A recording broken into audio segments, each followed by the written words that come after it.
All right, how to turn your kids into millionaires. Oh, that sounds interesting. Number one, at birth, open a 529 college account. Okay. Number two, invest $100 a month into an S&P 500 index fund. All right, I'm following.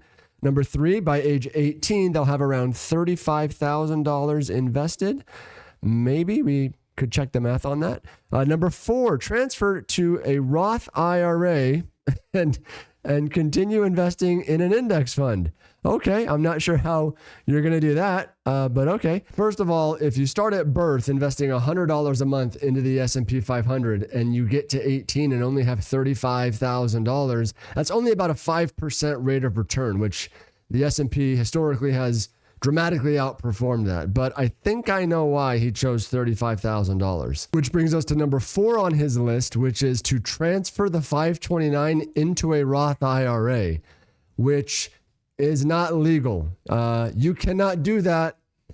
Okay?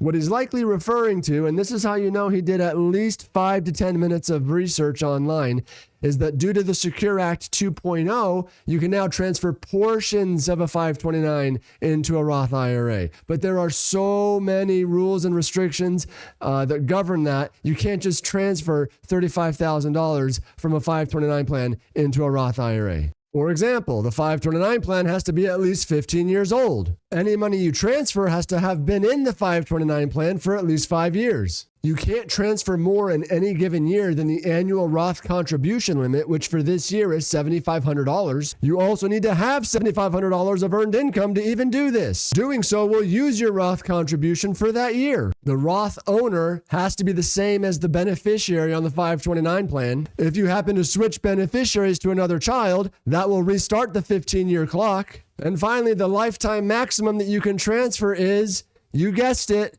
$35,000. There we go. But these are just details. Come on. It's much more fun to get on the internet and just make stuff up. You know, he's just one guy on the internet. It's not a big deal. It's not like he has 3.9 million followers.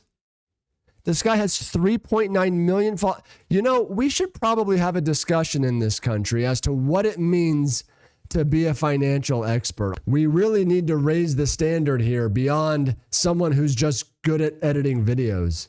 Maybe I should get better at editing videos